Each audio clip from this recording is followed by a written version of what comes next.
ಕಾವೇರಿ ಹೋರಾಟದಲ್ಲಿ ನಟ ಯಶ್ ಭಾಗವಹಿಸುತ್ತಲೇ ಇದ್ದಿದ್ರಿಂದ ಅವರು ಮಾಧ್ಯಮದಲ್ಲಿ ಸುದ್ದಿಯಾಗಿದ್ರು. ಇದಕ್ಕೆ ಬೇಸರಗೊಂಡಿದ್ದ ಯಶ್, ಅಕ್ಕ ಸಮ್ಮೇಳನ ಇದ್ದಿದ್ರಿಂದ ನಂಗೆ ಹೋರಾಟದಲ್ಲಿ ಭಾಗವಹಿಸೋಕೆ ಆಗ್ಲಿಲ್ಲ.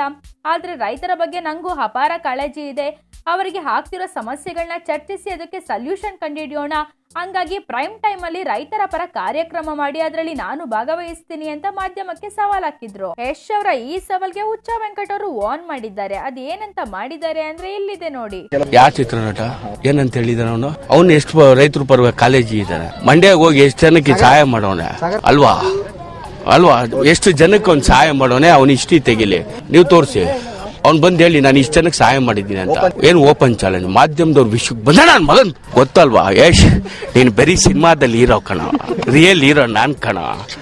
ಮಾಧ್ಯಮದವ್ರು ಪತ್ರಕರ್ತರ ಬಗ್ಗೆ ಮಾತಾಡ್ಕೊಡೋದು ಗೊತ್ತಾನೋ ಅವ್ರ ವ್ಯಾಲ್ಯೂ. ನಿನ್ನ ಕೆಟ್ಟ ಮುಖನ ನೀಟಾಗಿ ತೋರಿಸ್ತಾ ಇರೋದು ಮಾಧ್ಯಮದವ್ರು ಕಣ. ನಿನ್ನ ಕೆಟ್ಟ ಗುಣಗಳನ್ನ ನೀಟಾಗಿ ತೋರಿಸ್ತಾ ಇರೋದು ಮಾಧ್ಯಮದವ್ರು ಕಣ, ಪತ್ರಕರ್ತರು ಕಣ. ನನ್ನ ಮಗಂದು ಇದು ಅರ್ಥ ಮಾಡ್ಕೊ. ಮಾಧ್ಯಮ ಇಲ್ಲ ಅಂದ್ರೆ ಪತ್ರಕರ್ತರು ಇಲ್ಲ ಅಂದ್ರೆ ನಿನ್ನ ಸಿನಿಮಾ ಪ್ರಮೋಷನ್ ಆಗುತ್ತಾನ, ಪಬ್ಲಿಸಿಟಿ ಆಗುತ್ತಾನ. ಹಂಗೆ ಸಿನಿಮಾ ರಿಲೀಸ್ ಮಾಡ್ತೀಯಣ ಮಾಡೋ. ಜನ ದಟ್ರಲ್ಲ ಈಗ, ಯಾರು ರಿಯಲ್ ಹೀರೋ ಅಂತ ಗೊತ್ತು. ಮೊದಲು ಸಹಾಯ ಮಾಡೋದು ಕಲಿ, ಇನ್ನೊಬ್ಬರು ತಪ್ಕೊಂಡು ಹಿಡಿಯೋದು ಕಲಿಬೇಡ. ಇದನ್ನ ಹಾಕು, DTS ಎಫೆಕ್ಟ್ ಅಲ್ಲಿ ಹಾಕು ಅವಾಗ. ಖಂಡಿತ ಏನು ಯಶ್ ಅವ್ರಿಗೆ ಯಶ್ ಅಣ್ಣು ಅವನಿಗೇನು ಅವರು ಅನ್ನೋದು ಅರ್ಥ ಆಯ್ತಾ? ಓಕೆ, ಮಾಧ್ಯಮದವರು ಪತ್ರಕರ್ತರ ಬಗ್ಗೆ ಹೋಗ್ಕೊಡ್ದು ಯಶ್, ಇದು ನಿನಗೆ ವಾರ್ನಿಂಗ್. ಅವ್ರ ರೇಂಜ್ ಗೊತ್ತಾ ನಿನಗೆ? ಅರ್ಥ ಆಯ್ತಾ? ಇದು ಸಾಕನ್ಸುತ್ತೆ. ನಿನ್ನ ಸಿನಿಮಾದಲ್ಲೇ ಬರೀ ಆ್ಯಕ್ಟಿಂಗ್ ಮಾಡೋನು ಅಲ್ವಾ? ಅದು ಆ್ಯಕ್ಟಿಂಗ್ ಸಿನಿಮಾಗೆ ಇರಲಿ, ರಿಯಲ್ ಆಗಿ ನೀನು ಆ್ಯಕ್ಟ್ ಮಾಡೋಕೆ ಹೋದ್ರೆ ನನ್ನ ಮಗನ ಗೊತ್ತಲ್ವಾ?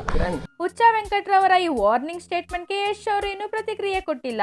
ಹಾಗಿದ್ರೆ ಫೈರಿಂಗ್ ಸ್ಟಾರ್ಗೆ ರಾಕಿಂಗ್ ಸ್ಟಾರ್ ಯಾವ ತರ ಫೈರ್ ಮಾಡ್ತಾರೆ ಅಂತ ಕಾದ್ ನೋಡ್ಬೇಕು. ಹುಚ್ಚ ವೆಂಕಟ್ ಅವರು ಹೇಳಿದ್ದು ಸರಿನೋ ತಪ್ಪೋ ನೀವೇ ಕಮೆಂಟ್ ಬಾಕ್ಸ್ ಅಲ್ಲಿ ತಿಳಿಸಿ. ಈ ವಿಡಿಯೋ ಕ್ಲಿಪ್ ಇಷ್ಟ ಆಗಿದ್ದಲ್ಲಿ ಲೈಕ್ ಮಾಡಿ, ಶೇರ್ ಮಾಡಿ ಮತ್ತು ಸಾಕಷ್ಟು ಅಪ್ಡೇಟ್ಸ್ ಗಳಿಗಾಗಿ ಸಬ್ಸ್ಕ್ರೈಬ್ ಟು ನಮ್ಮ KFI, ದಟ್ ಈಸ್ ನಮ್ಮ ಕನ್ನಡ ಫಿಲಂ ಇಂಡಸ್ಟ್ರಿ.